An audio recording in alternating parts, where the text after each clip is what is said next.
بسم الله الرحمن الرحيم الحمد لله رب العالمين والصلاة والسلام على رسوله الكريم أشهد أن لا إله إلا الله وحده لا شريك له وأشهد أن محمدا عبده ورسوله نبينا محمد صلى الله عليه وسلم رب اشرح لي صدري ويسر لي امري واحلل عقدة من لساني يفقهوا قولي ربنا زدنا علما ربنا زدنا علما ربنا زدنا علما اللهم فقنا في الدين اللهم فقنا في الدين اللهم فقنا في الدين السلام علیکم ورحمۃ اللہ وبرکاتہ۔ سب کو قرآن کلاس میں خوش آمدید۔ اللہ تبارک و تعالی ہمارا یہ وقت قبول فرمائے۔ اعوذ باللہ من الشیطان الرجیم، بسم اللہ الرحمن الرحیم۔ یا ایہا الذین آمنوا قاتلوا الذین یلونکم من الکفار ولیجدوا فیکم غلظہ وَاعْلَمُوا أَنَّ اللَّهَ مَعَ الْمُتَّقِينَ وَإِذَا مَا أُنْزِلَتْ سُورَةٌ فَمِنْهُمْ مَنْ يَقُولُ أَيُّكُمْ زَادَتْهُ هَذِهِ إِيمَانًا فَأَمَّا الَّذِينَ آمَنُوا فَزَادَتْهُمْ إِيمَانًا وَهُمْ يَسْتَبْشِرُونَ وَأَمَّا الَّذِينَ فِي قُلُوبِهِم مَّرَضٌ فَزَادَتْهُمْ رِجْسًا إِلَى رِجْسِهِمْ فَمَاتُوا وَهُمْ كَافِرُونَ أَوَلَا يَرَوْنَ أَنَّهُمْ يَفْتَنُونَ فِي كُلِّ عَامٍ مَرَّةً أَوْ مَرَّتَيْنِ ثُمَّ لَا يَتُوبُونَ وَلَا هُمْ يَذَّكَّرُونَ وَإِذَا مَا أُنْزِلَتْ سُورَةٌ نَظَرَ بَعْضُهُمْ إِلَى بَعْضٍ هَلْ يَرَاكُمْ مِنْ أَحَدٍ ثُمَّ صَرَفَ اللَّهُ قُلُوبَهُمْ بِأَنَّهُمْ قَوْمٌ لَا يَفْقَهُونَ لَقَدْ جَاءَكُمْ رَسُولٌ مِّنْ أَنفُسِكُمْ عَزِيزٌ عَلَيْهِ مَا عَنِتُّمْ حَرِيصٌ عَلَيْكُمْ بِالْمُؤْمِنِينَ رَءُوفٌ رَحِيمٌ فَإِن تَوَلَّوْا فَقُلْ حَسْبِيَ اللَّهُ لَا إِلَٰهَ إِلَّا هُوَ عَلَيْهِ تَوَكَّلْتُ وَهُوَ رَبُّ الْعَرْشِ الْعَظِيمِ۔ صدق اللہ۔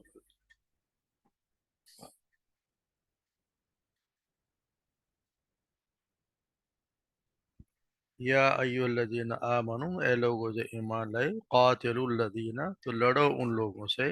یلونکم یعنی کہ جو تمہارے آس پاس ہیں، من الکفار کافروں میں سے، ولیجدوا تاکہ وہ پائیں فیکم تم میں غلظہ سختی، یعنی تمہارے اندر وہ سختی پائیں۔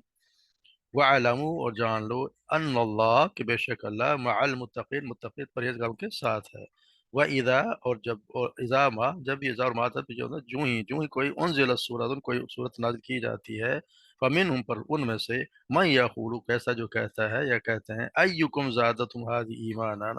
کون ہے تم میں سے، ایکم تم میں سے کون ہے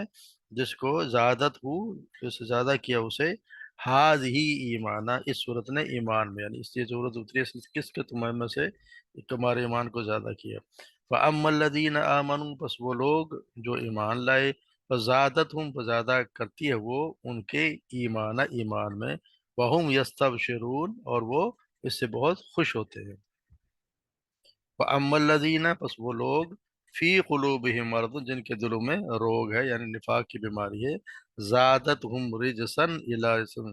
وہ بڑھاتی ہے ان کے، رجسن الی رجسہم ان کی ناپاکی، گندگی کے ساتھ گندگی میں، ناپاکی کو اور بڑھا دیتی ہے۔ وماتہم کافرون اور وہ اس حالت میں مرتے ہیں کہ وہ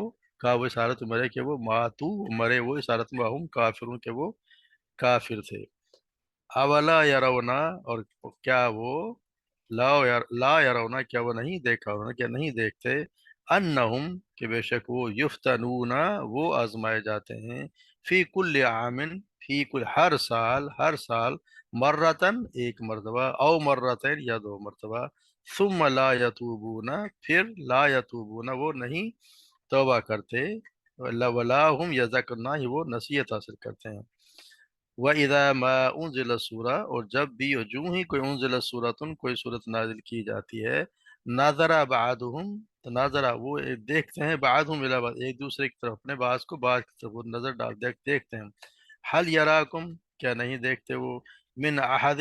کیا جب وہ کیا تم ان کے ایک یعنی کہ حل یراکم یہ وہ دیکھتے ہیں کہ من احدن ثم خود نہیں دیکھتے انہیں، تمہیں کوئی نہیں دیکھتا، من تم ان میں سے کوئی ایک، ثم انصرفوا پھر وہ لوٹ جاتے ہیں، وہاں سے پلٹ جاتے ہیں، صرف اللہ قلوبہم پس پھیر دیا ان کو ان کے دلوں کو اللہ نے، بأنہم قوم لا یفقہون کیونکہ بے شک وہ اس وجہ سے کہ وہ قوم وہ ایسے لوگ ہیں، لا یفقہون جو کہ سمجھ نہیں رکھتے، جو سمجھتے نہیں، لقد جاءکم رسول من انفسکم یقیناً البتہ یقیناً جاءکم آ گئے تمہارے پاس، رسول آیا تمہارے پاس، رسول ایک رسول، من انفسکم تم ہی میں سے، تمہارے انسان نفسوں میں سے، عزیز علیہ بہت گراں ہے، یعنی بہت گراں گزرتا ان پر، اس پر، علیہ ما عنتم حریص اور وہ جو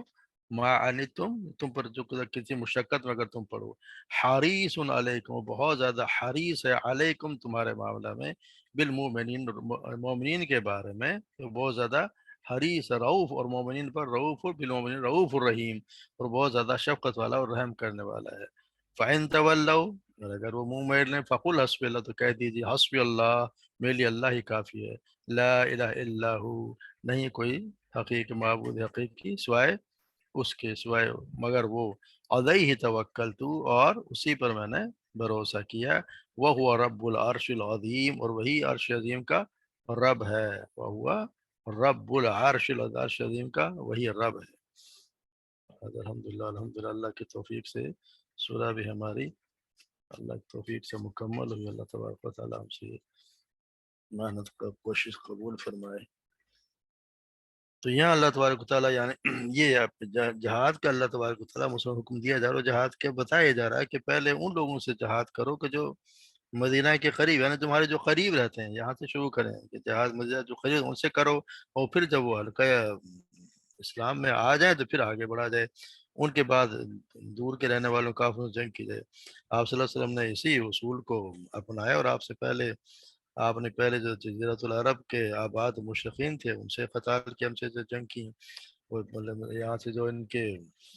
یہودی تھے ان کو مدینہ منورہ سے نکال باہر کیا، پھر ان سے دوسروں سے جنگ کی، پھر آپ جب ان سے فارغ ہو گئے تو اللہ تعالیٰ نے پھر مکہ اور طائف اور یمن اور خیبر اور سارے جو ہے حضر موت وغیرہ کو سب مسلمانوں کو غلبہ عطا فرما دیا، اور عرب کے سارے قبائل جو ہیں وہ فوج در فوج اسلام میں داخل ہو گئے، دیکھتے ہیں کہ سارا عرب جو تھا وہ مسلمان ہو گیا۔ تو آپ صلی اللہ علیہ وسلم پھر آپ دعوت اسلام پہنچانے کے لیے ہم جیسے پڑھا ہے کہ پھر وہ تبوک تک بھی گئے، جو روم کی سرحد تک جہاں جاتا تھا وہاں پر آپ صلی اللہ علیہ وسلم 20 دن تک قیام کیا، اور اس کے بعد واپس ہوئے۔ تو آپ کی آپ صلی اللہ علیہ وسلم وفات کے بعد بھی خلفائے راشدین نے بھی اپنے اپنے دور میں یہی جہاد کی تحریک کو جاری رکھا، اور یہاں تک کہ ہم دیکھتے ہیں کہ اردن و شام، عراق، فارس سارے علاقے جو اسلام کے زیر نگیں آ گئے، اور پھر اسلام کا جھنڈا ہر طرف لہرانے لگا۔ تو اس آیت میں بھی اس میں آخر مسلمانوں کو حکم دیا کہ کافروں سے جہاد کرتے ہوئے کسی قسم کی نرمی کا مظاہرہ نہ کریں، جس کے نرمی کا مظاہرہ تو کرنا ہی نہیں، اس لیے خطرات برآمد ہو سکتے ہیں کہ مسلمان اپنے مسلمان بھائی کے لیے تو نرم کچھ رہا، کافروں کے لیے تو ہمیشہ مسلم یہی کہا کہ یہاں ان کے لیے سخت ہے، ان کا کہا یہ گیا ہے کہ اس کا مطلب یہ کہ آپ یہ نہیں ہے کہ ان کے معاملے میں اگر تم سے کوئی اپنے شخصی اور خاندانی اور معاشی تعلقات کا اگر تم نے لحاظ کیا تو یہ حرکت تو تقوی کے خلاف ہوگی، اگر ہم ایسے حرکت کریں گے تو آپ کی تقوی کے خلاف ہو جائے گی، کیونکہ متقی ہونا اور بات ہے کہ کیا کرتے ہیں وہ، کہ آگے ہم پڑھیں گے کہ متقی کی کیا صفات ہیں، آگے چلیں گے۔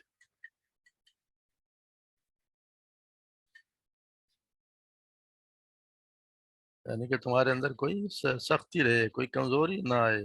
کوئی کمزوری تم کو دکھائے نہیں، کیونکہ اگر کمزوری دکھائے تو پھر یہ تو وجہ کمزوری تو دکھائے مسلمانوں کو، تو یہ کہتے ہیں مسلمان آپس میں ایک دوسرے کے لیے ہے وہ نرم گوشہ رکھتے ہیں، جیسے ہم پڑھتے ہیں یا ایھا الذین آمنوا من یرتد منکم عن دینہ فسوف یأتی اللہ بقوم یحبونہ،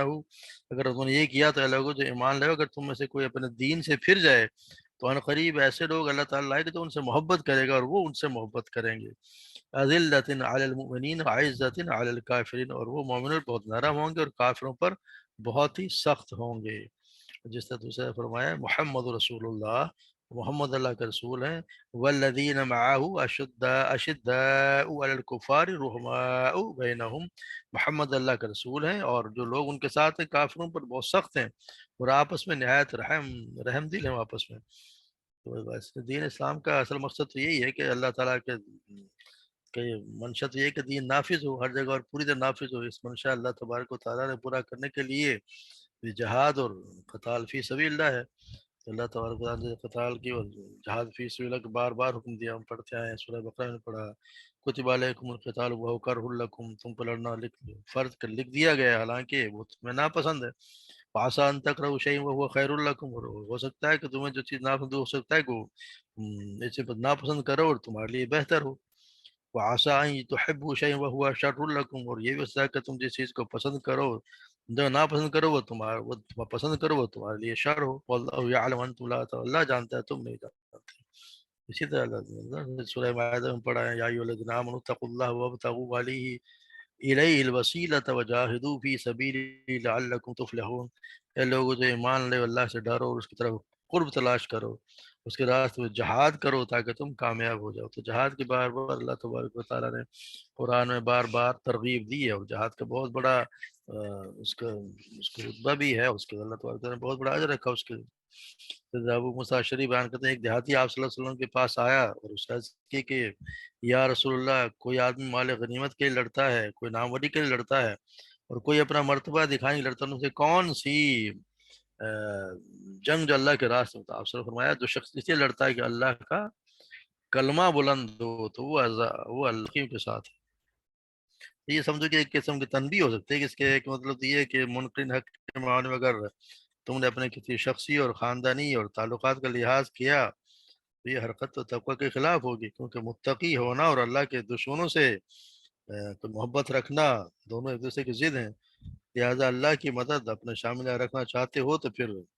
اس لاگ لپیٹ سے بالکل پاک ہو جاؤ۔ دوسری یہ ہے کہ سختی اور جنگ کا حکم دیا جا رہا ہے، اس کا مطلب یہ نہیں ہے کہ اس کے ساتھ سختی کرنے میں کوئی اخلاق اور انسانیت کی بھی ساری حدیں توڑ ڈالی جائیں۔ اللہ کی حدود کی نگہداشت بہرحال تم ہر حال میں ہر کاروائی میں ملحوظ رکھنی ہوتی ہے۔ اب بڑا جیسے جنگ میں بھی آپ صلی اللہ علیہ وسلم حکم دیا کرتے تھے کہ کسی درخت کو نہیں کاٹا جائے گا، کسی کمزور کو، کسی بوڑھے کو نہیں مارا جائے گا، کسی عورت کو، بچے کو نہیں مارا جائے، آپ صلی اللہ علیہ وسلم نے یہ بتا سارے احکامات دیے جاتے تھے جنگ شروع کرنے سے بھی پہلے۔ تو یہ چیزیں اللہ کے حدود کو قائم رکھنا یہ ہر حال میں ضروری ہے۔ یہ مطلب نہیں ہے کہ اس کے ساتھ سختی کا مطلب یہ نہیں کہ ہر قسم کی ہی حدود سے تجاوز کر جاؤ، یہ اللہ تبارک و تعالیٰ نے یہ کہا وَاعْلَمُوا أَنَّ اللَّهَ مع اللہ تبارک و تعالیٰ متقین کے ساتھ ہے، جانو۔ پھر یہ بتایا کہ وَإِذَا مَا أُنزِلَتْ سُورَةٌ فَمِنْهُم مَّن يَقُولُ أَيُّكُمْ زَادَتْهُ هَٰذِهِ إِيمَانًا، پھر جب کوئی صورت نازل ہوتی پھر ان میں سے کوئی کہتا ہے کہ کون سی اس صورت نے تمہیں جو ہے وہ کتنا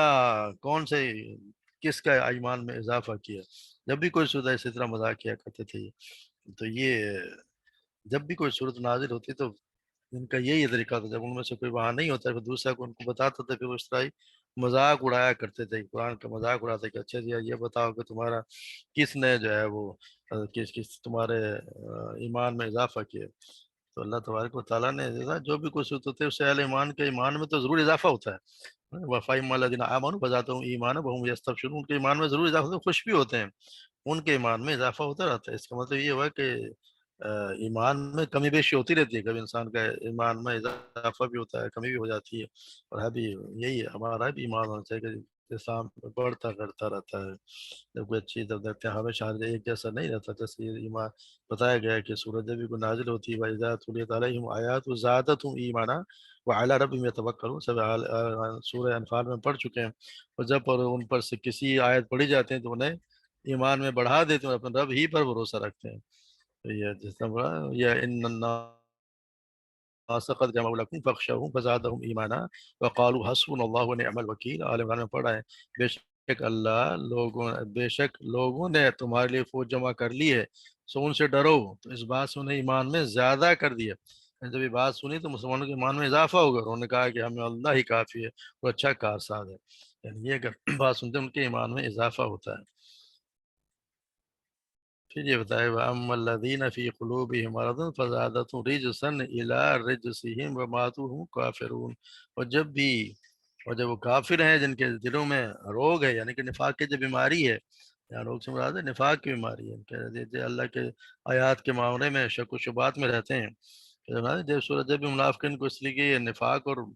خوف میں ان کو بڑھا دیتی ہے، ان کے نفاق میں اور اضافہ ہو جاتا ہے، اور کفر نفاق میں اس طرح پختہ تر ہو جاتا ہے کہ پھر انہیں توبہ کی توفیق میں نصیب نہیں ہوتی. ان کا خاتمہ جو پھر وہ کفر پر ہی ہوتا ہے. یعنی یہ ان کی بدبختی کی انتہا ہے کہ جن باتوں سے لوگوں نے ہدایت حاصل کرتے ہیں، وہی باتیں ان کے لیے ضلالت و گمراہی کا باعث بن جاتی ہیں. کتنی بڑی بد نصیبی ہے ان کی کہ ان کی حالت یہ ہے کہ لوگ ان سے فائدہ اٹھا رہے ہیں، ہدایت حاصل کر رہے ہیں، اور وہ اللہ تعالیٰ کی خوشنودی حاصل کر رہے ہیں، اور یہ لوگ اسی سے جو ہے وہ دور ہوتے جا رہے ہیں اور اسی سے گمراہ ہوتے جا رہے ہیں. اور پھر آخر میں حاجت یہ ہوتی ہے کہ ان کو کوئی توفیق بھی نہیں ہوتی توبہ کی، وہ اس حالت میں مرتے ہیں. وَمَاتُوهُمْ کافر، وہ اس حالت میں مرتے ہیں کہ وہ کافر ہو کے مرتے ہیں. پھر اولا يرون انهم يفتنون في كل عام مرة او مرتين. کیا انہوں نے نہیں دیکھا کہ بے شک وہ آزمائے جاتے ہیں ہر سال وہ ایک مرتبہ یا دو مرتبہ ہر سال وہ آزمائے جاتے ہیں اس بارے میں کہ ان کے ساتھ کہ کل مرہ ثم لا یتوبون ولا هم یذکرون. پر مگر اس کے باوجود بھی نہ تو وہ کوئی توبہ کرتے ہیں، نہ ہی وہ نصیحت حاصل کرتے ہیں. ان کو پھر بھی ان کو اس بات کی بھی عقل نہیں آتی کہ ہمارے ساتھ ہو کیا رہا ہے، حالانکہ وہ ضرور کوئی سال ایسا نہیں گزرتا کہ جس سے ایسے حالات نہ پیش آ جاتے ہیں جن میں ان کا دعوی ایمان کو اللہ تبارک و تعالیٰ آزماتا ہے، اس کے کھوٹ کا پھر ان کا راز فاش ہو جاتا ہے. کبھی قرآن میں کوئی ایسا حکم آ جاتا ہے جس سے ان کی خواہشات نفس پر کوئی نئی پابندی عائد ہو جاتی ہے. کبھی دین کا کوئی ایسا مطالبہ سامنے آ جاتا ہے جن سے ان کے مفاد پہ کوئی ضرر پڑتی ہے، یعنی کوئی کسی حکم آ جاتا ہے کسی قتال کا یا اللہ کے راہ میں خرچ کرنے کا، تو یہ پھر ان کا پتہ چل جاتا ہے کہ ان کے ساتھ کیا ہو رہا ہے. تو یہ ان کو دنیاوی تعلقات اور شخصی اور خاندانی اور قبائلی دلچسپی کے اسے پتہ چل جاتا ہے کہ اللہ اور اس کے رسول اس کا دین کس قدر عزیز ہے. کبھی کوئی جنگ میں کوئی ایسی بات پیش آ جاتی ہے جس میں آزمائش ہوتی ہے کہ یہ جس دین کا دعویٰ ایمان لانے کا دعویٰ کر رہے ہیں ان کی خاطر جان مال اور وقت محنت کا کتنا یہ اظہار کرنے کے لیے تیار ہے. ایسے تمام لوگوں پر صرف یہی نہیں کہ منافقت کی وہ گندگی جو ان کے جھوٹے اقرار میں چھپی کھل کر منظر عام پر آ جاتی ہے، بلکہ ہر مرتبہ جب ایمان کے تقاضوں سے منہ موڑ کر بھاگتے ہیں تو ان کے اندر کی گندگی پہلے سے زیادہ اور زیادہ بڑھ جاتی ہے. اس لیے کہا رجس علی رجس، یعنی کہ وہ گندگی پر گندگی یعنی پانا اور ان پر ہو جاتی ہے. اس لیے ان کا وہ پھر یہ ہوتا یہ ہے کہ وہ نہ ہی وہ توبہ کرتے ہیں اور نہ ہی وہ نصیحت حاصل کرتے ہیں. اور پھر یہ بتایا جا رہا ہے اذا ما انزلت سورۃ نظر بعضهم الی بعض. اور جب بھی کوئی یوں ہی کوئی صورت نازل ہوتی ہے تو آپ دیکھتے ہیں تو یہ ایک دوسرے کو دیکھتے ہیں. ہوتا یہ تھا کہ آپ صلی اللہ علیہ وسلم قاعدہ یہ تھا جب بھی کوئی صورت نازل ہوتی تو آپ صلی اللہ علیہ وسلم اس کا اجتماع میں کوئی اعلان کراتے، اور پھر جب لوگ اکٹھے ہو جاتے تو سورہ کو آپ صلی اللہ علیہ وسلم خطبے کے طور پر سنایا کرتے تھے.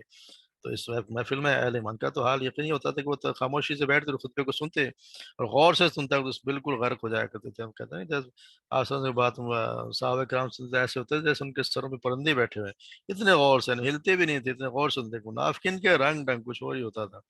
وہ تو اس لیے جاتے تھے کہ حاضری کا حکم تھا، اور اگر آئیں گے نہیں تو پھر ان کے منافقت کا راز تو خود بخود کھل جائے گا، پتہ چل جائے گا سب کو. مگر ان کو ان خود میں دلچسپی کوئی نہیں ہوتی تھی، نہایت بددلی کے ساتھ اکتائے ہوئے بیٹھے رہتے تھے. پھر وہ اپنے آپ کو حاضرین میں شمار کرانے کے بعد انہیں بس یہ فکر لگی کہ کس طرح جلدی سے یہاں سے بھاگ نکلیں. پھر وہ ایک دوسرے کی طرف ایک دوسرے کی طرف دیکھا کرتے تھے، نیچے نیچے ترچھی نگاہوں سے دیکھتے تھے کہ کیا ہو رہا ہے. پھر نظر آتا ہے کہ کوئی ان کو نہیں دیکھ رہا تو پھر وہاں سے ایک دوسرے کو اشارہ کرتے اور وہاں سے مزے سے کھسک جایا کرتے تھے. تو اللہ تعالیٰ کا ان کا لوٹنا اسی وجہ سے ہے کہ اللہ تعالیٰ نے ان کے دلوں میں کفر و نفاق کی طرف بھر دیا ہے. اس سے نہیں ہے کہ اللہ تعالیٰ نے کہ ان کو کفر و نفاق سے ان کو بھر دیا حل یراک من احد ثم انصرفوا صرف اللہ قلوبهم بانهم قوم لا يفقهون۔ اللہ تبارک و تعالیٰ نے ان کے دلوں کو خود کو ہی دلوں کو پھیر دیا ہے، کیونکہ ایسے لوگ ہیں جو یہ سمجھتے نہیں۔ جیسا سورہ منافقون فرماتے ہیں ذالک بانہم آمنوا ثم کفروا وطبع علی قلوبہم فهم لا يفقهون، اس لیے کہ بے شک وہ ایمان لائے پھر انہوں نے کفر کیا تو ان کے دلوں پر مہر لگا دی گئی تو وہ نہیں سمجھتے۔ آپ صلی اللہ علیہ وسلم کی مجلس سے چپکے کھسک جانے کی کیف اللہ تعالیٰ نے دوسری جگہ بیان کیا، جیسے سورہ نور میں اللہ تعالیٰ فرماتے ہیں لا تجعلوا دعاءکم دعائے رسول بینکم کا دعائے بعضکم بعضا، رسول کے بلانے کو اپنے درمیان ایک طرح اس طرح نہ بنا لو جیسے تمہارے بعض کو بلانا ہے۔ قد یعلم اللہ الذین یتسللون منکم لواذا، بے شک اللہ تعالیٰ ان لوگوں کو جانتا ہے جو تم میں سے ایک دوسرے کی آڑ لیتے ہوئے کھسک جاتے ہیں۔ فَلْيَحْذَرِ الَّذِينَ يُخَالِفُونَ عَنْ أَمْرِهِ أَن تُصِيبَهُمْ فِتْنَةٌ أَوْ يُصِيبَهُمْ عَذَابٌ أَلِيمٌ۔ سو لازم ہے کہ لوگ ڈریں جو اس کا حکم ماننے سے پیچھے رہتے ہیں کہ انہیں کوئی فتنہ پہنچے یا انہیں دردناک عذاب پہنچے۔ ان کو ڈرنا چاہیے کہ اس طرح رسول کی محفل سے اٹھ کے بھاگنا، چپکے کھسک جانا، بس یہ ڈریں اس سے کہ ایسا نہ ہو کہ کوئی فتنہ آ جائے، دردناک عذاب میں آ جائے۔ اسی طرح سے عبداللہ بن عمر بیان کرتے ہیں آپ نے فرمایا منافق کی مثال اس بکری کی طرح ہے جو ریوڑوں کے درمیان ماری پھرتی ہے،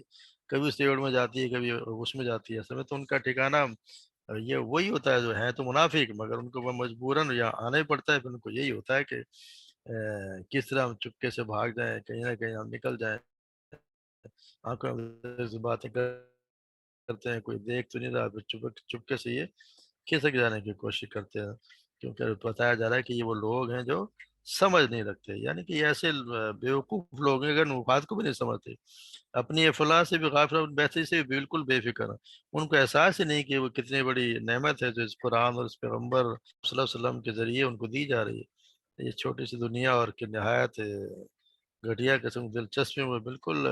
کنویں کے مینڈک کی طرح غرق ہیں کہ اس صدی میں شان جو علم دیا جا رہا ہے، زبردست رہنمائی کی قدر قیمت ان کی سمجھ آ ہی نہیں رہی، جس کی وجہ آپ اندازہ لگائیں کہ ریگستان کے عرب ایک تنگ متاری گوشے سے اٹھ کر تمام عالم اسلامی کے انسان کے سب سے انسانوں کے امام اور پیشہ بن سکتے ہیں، اور اس فانی دنیا میں نہیں بلکہ پھر اس کے بعد جو آخری زندگی لازوال زندگی آنے والی اس میں بھی ہمیشہ سرفراز ہو سکتے ہیں۔ تو یہ کتنے نادان ہے، کتنی بڑی حماقت ہے کہ یہ اللہ تبارک و تعالیٰ نے پھر ان کو ایسے ہوا کہ اس کو اس توفیق سے محروم کر دیا۔ یہ ان کو سمجھ نہیں آ رہی کہ کتنا بڑا یہ کامرانی اور فلاح کا ایک خزانہ ہے اور جو مفت لوٹ رہا ہے، مگر ان کو دلچسپی نہیں ہے۔ یہ بڑے ہی بدقسمت لوگ ہیں جو اس کی متوجہ نہیں ہوتے اور انہیں خبر بھی نہیں ہوتی کہ وہ کس دولت سے محروم ہوتے جا رہے ہیں، یہ ان کی بڑی بد نصیبی ہے۔ اسی لیے کہ وَأَنَّهُمْ قَوْمٌ لَا يَفْقَهُونَ، یہ ایسے لوگ ہیں جو ان کو سمجھ ہی نہیں آ رہی کہ ہمارے ساتھ کیا ہونے لگا ہے۔ تو اللہ تبارک و تعالیٰ ہمیں بھی قرآن کے سمجھ عطا فرمائے۔ پھر بتایا جا رہا ہے کہ آخر میں لَقَدْ جَاءَكُمْ رَسُولٌ مِّنْ أَنفُسِكُمْ، یقیناً آ گیا تمہارے پاس تمہیں میں سے ایک رسول آیا ہے، من انفسکم تمہیں میں سے، تمہیں انسانوں میں، عزیز علیہ ما عنتم حریص علیکم بالمؤمنین، اور وہ جن کو اس کو گراں بہت شاق گزرتا ہے کہ تم مشقت میں پڑو، تم پر بہت حریص ہے، بالمؤمنین رؤوف الرحیم، اور بہت زیادہ شفقت کرنے والا، نہایت مہربان ہے۔ یعنی اللہ تعالیٰ کا یہاں آپ صلی اللہ علیہ وسلم کی صفات یہاں پہ بتایا ہے، اللہ تعالیٰ نے پہلے تو ہم انسانوں پر دو احسانوں کا ذکر فرمایا۔ پہلا احسان تو یہ کہ انسانوں کی ہدایت کے اللہ تبارک و تعالیٰ نے اپنے ایک رسول کو مبعوث فرمایا، یعنی انسانوں کو گمراہی سے نکالنے کے لیے، دنیاوی اور اخروی فلاح و بہبود سے انقرار کرنے کے لیے اللہ تبارک نے اہتمام کیا، ایک رسول اپنا بھیجا تاکہ ان کو گمراہی سے نکالے اور سیدھے راستے کی طرف لائے، ان کو ہدایت کا راستہ سکھائے۔ دوسرا احسان یہ کہ انسانوں کی ہدایت کے اللہ تبارک و تعالیٰ نے خود رسول مبعوث کیا تو انہی میں سے کیا، یعنی کسی اور دوسری مخلوق میں سے نہیں کیا۔ یہ اللہ کا بہت بڑا احسان ہے، انسان ہی کو اللہ تبارک و تعالیٰ نے رسول بھیجا ہے کہ انسانوں کو سمجھانے کے لیے انسان ہی کو بھیجا۔ اگر رسول کوئی اور دوسری مخلوق سے مبعوث کیا ہوا ہوتا تو نہ تو وہ انسانوں سے مانوس ہوتا، نہ انسانوں سے مانوس ہوتے، نہ وہ صحیح معنوں میں انسان کے لیے کوئی نمونہ بنتا، اور نہ کوئی انسانی نفسیاتی طور پر اس کی پیروی کرنے پر قادر ہوتے۔ ممکن نہیں تھا کہ انسان کسی اور مخلوق کی پیروی کر سکیں جو ان کے نہ احساسات کو جانتا ہو نہ وہ ان کو پہچانتے ہوں۔ تو اس لیے اللہ تبارک و تعالیٰ نے اور بھی جگہ مومنوں کے احسان کو توجہ دلائی ہے، اور اسی طرح ارشاد فرمائے ہم جیسے آل عمران میں پڑھے ہیں لقد من اللہ علی المؤمنین اذ بعث فیہم رسولا من انفسہم، یقیناً احسان کیا اللہ نے مومنون پر جب اس نے بھیجا اتارا انہی میں سے ایک رسول جو انہی میں سے ہے، یتلو علیہم آیاتی، جو پڑھ کے سناتا ان پر آیات، اس کی آیات، وَيُزَكِّيهِمْ وَيُعَلِّمُهُ الْكِتَابَ وَالْحِكْمَةَ، اور انہیں کتاب و حکمت سکھاتا ہے، وَإِنْ كَانُوا، تو اس کا تذکیہ کرتا ہے اور انہیں کتاب و حکمت سکھاتا ہے، وَإِنْ كَانُوا مِنْ قَبْلُ لَفِي ضَلَالٍ مُبِينٍ، اس سے پہلے تو یقیناً کھلی گمراہی میں تھے، تو یہ اللہ کا رسول ہے جو ان کو یہ آیات سکھاتا ہے۔ تو اللہ تبارک و تعالیٰ کی کتنا بڑا احسان ہے کہ اس نے ہماری رہنمائی کے لیے ایک شخص کو بھیجا جو ہمیں اس کی طرف سے ہدایت دیتا ہے، ہمیں سکھاتا ہے کہ کون سے کام کرنے ہیں تاکہ ہم کامیاب ہو سکیں۔ پھر آگے جو ہے ان کے آپ صلی اللہ علیہ وسلم کی صفات میں جیسے بتایا عزیز علیہ ما عنتم، یہ سب سے پہلے ایک صفت تھا کہ پہلے یہ تمہاری تکلیف ان پر بہت ناگوار اور بڑی شاق گزرتی ہے، جب کوئی تکلیف پہنچی ہے تو آپ صلی اللہ علیہ وسلم بہت زیادہ انہیں تکلیف ہوا کرتی ہے۔ اکثر اوقات آپ کی غم کی شدت، دکھ اور پریشانی اور صدمہ اتنا بڑھ جاتا تھا کہ اللہ تبارک و تعالیٰ نے قرآن میں ہم پڑھتے ہیں کہ بار بار یہ ذکر کیا ہے کہ ان کو کتنا شاق گزرتا ہے، ان پہ کتنا مشکل وقت ہوتا تھا، جیسا آپ سورہ کہف میں پڑھتے ہیں فَلَعَلَّكَ بَاخِعٌ نَفْسَكَ عَلَىٰ آثَارِهِمْ إِن لَّمْ يُؤْمِنُوا بِهَٰذَا الْحَدِيثِ أَسَفًا، بس شاید کہ تو اپنی جان کے پیچھے غم میں ہلاک کرنے والا ہے اگر وہ اس بات پر کوئی ایمان نہ لائے، یعنی کہ وہ ایمان نہیں لائے، یعنی کہ اگر ایمان نہیں لاتے تو آپ کو تو یہ حال ہے کہ آپ تو اپنی اتنا غم ہے کہ آپ اپنی جان کو ہلاک کرنے والے ہیں، اتنا آپ سے غم ہوا کرتا ہے، یہ ایمان کیوں نہیں لاتے؟ جیسے آل عمران میں جیسے ہم پڑھیں وَلَا يَحْزُنْكَ الَّذِينَ يُسَارِعُونَ فِي الْكُفْرِ إِنَّهُمْ لَن يَضُرُّوا اللَّهَ شَيْئًا، اور وہ لوگ جو تجھے غم زدہ نہ کریں جو کفر میں جلدی کرتے ہیں، بے شک اللہ کو ہرگز نقصان نہیں پہنچائیں گے۔ اور اسی طرح سے بتا دیا کہ آپ تو ذمہ داری اگر یہ منہ پھیر بھی لیتے ہیں تو آپ کو ان کے نگراں بنا کر نہیں بھیجا گیا، آپ کی ذمہ تو یہ کہ ان کے سوا کچھ بھی نہیں ہے۔ پھر بھی آپ صلی اللہ علیہ وسلم اتنے پریشان ہوا کرتے تھے اور ہمیشہ اپنے قوم کے ہمدردی میں اور انہی کی ہمیشہ خیر خواہ رہے۔ تو سیدہ عائشہ صدیقہ بیان کرتی ہیں کہ میں نے آپ صلی اللہ علیہ وسلم سے پوچھا کہ آیا یوم احد جو جس دن جنگ ہوئی اس سے بھی زیادہ کوئی سخت دن آپ پر گزرا ہے؟ تو آپ صلی اللہ علیہ وسلم فرمایا میں نے تمہاری قوم یعنی قریش سے بہت تکلیفیں اٹھائی ہیں، مگر سب سے زیادہ تکلیف جو اٹھائی وہ عقبہ کے دن تھی، جب میں نے اپنی دعوت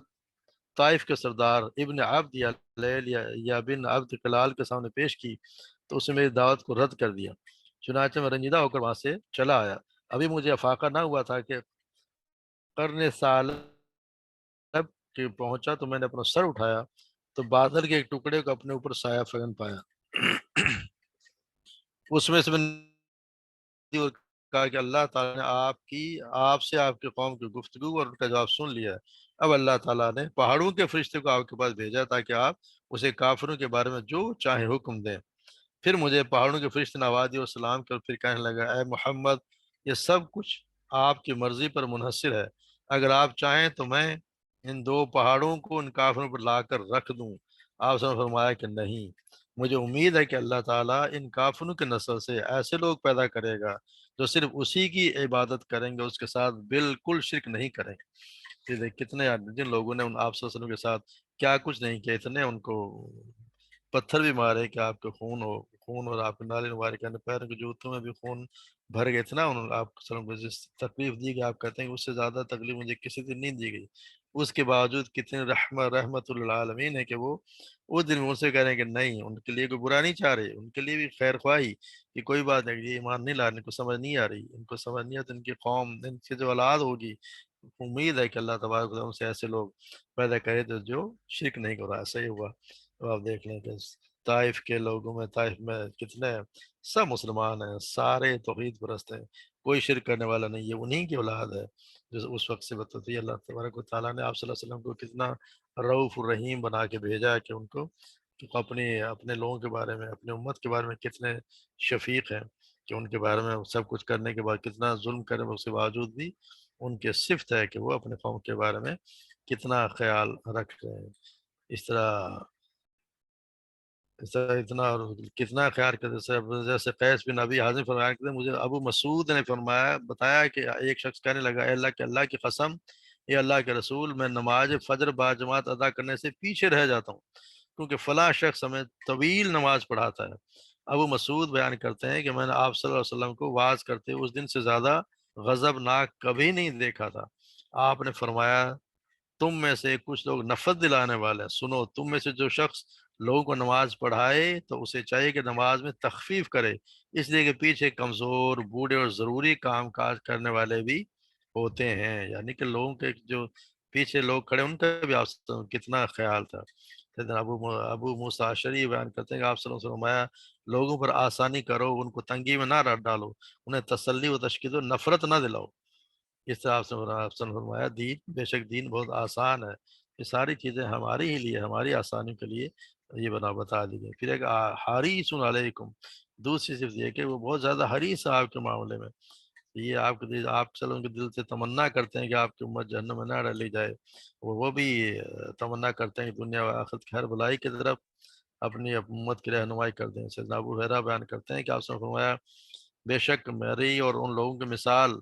اس آدمی کی طرح جس نے آگ جلائی، پھر آگ کے ارد گرد کو جب آگ نے روشن کر دیا تو پتنگ اور وہ کیڑے جو مکوڑے جو آگ پر گرتے ہیں وہ آگ میں گرنا شروع ہو جاتے ہیں۔ آگ جلانے والا آدمی نے آگ سے پرے ہٹاتا ہے، لیکن وہ اس پر غالب آ کر آگ میں کود پڑتے ہیں،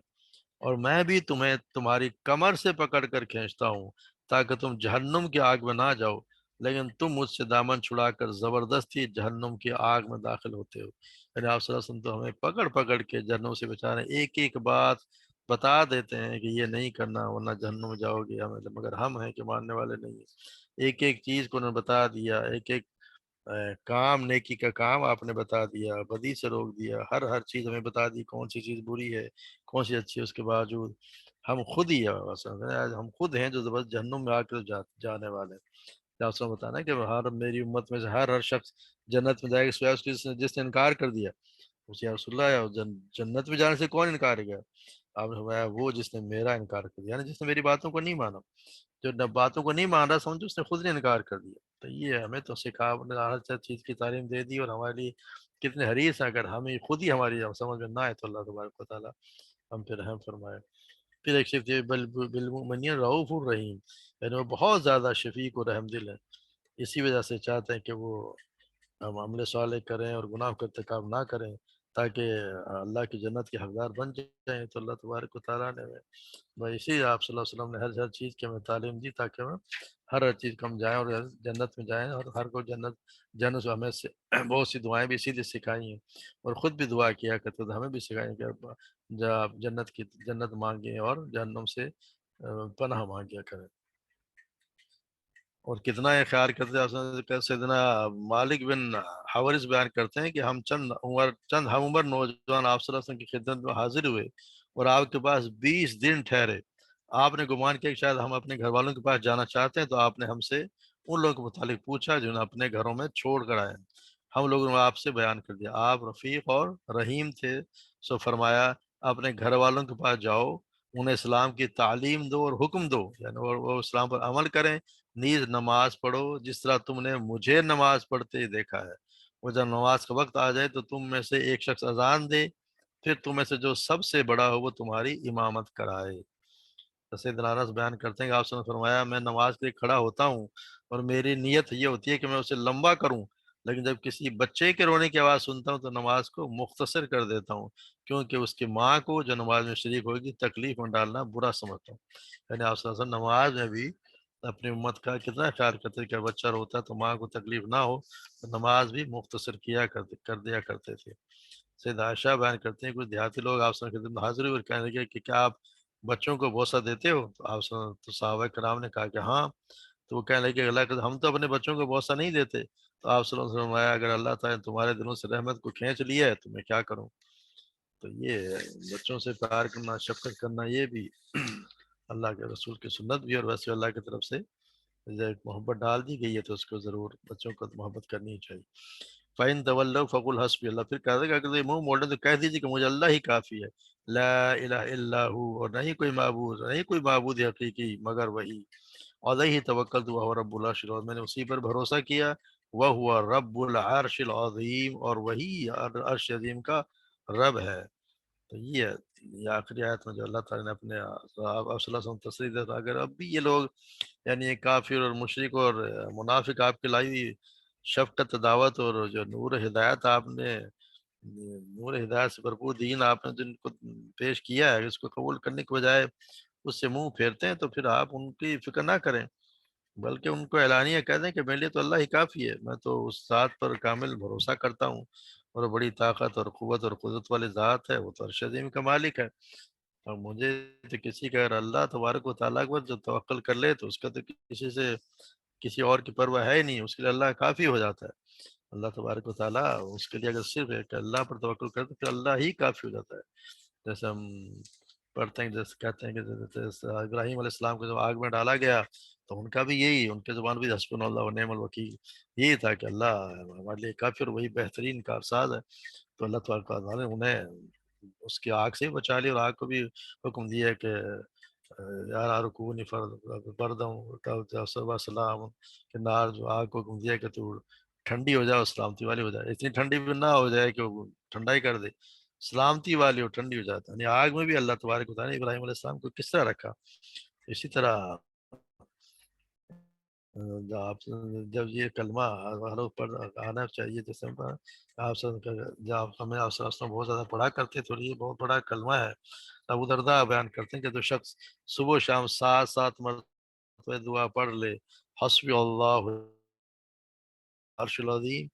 مجھے اللہ ہی کافی اور اس کے سوا کوئی بار بھروسہ کہ اور عرش، تو اللہ تبارک و تعالیٰ اسے اس کے تمام پریشانیوں سے نجات دے دے گا۔ تو یہ ہمیں چھوٹے سے کلمہ سب کو آتا ہی ہوگا، حسبی اللہ لا الہ الا ہو علیہ توکلت وہو،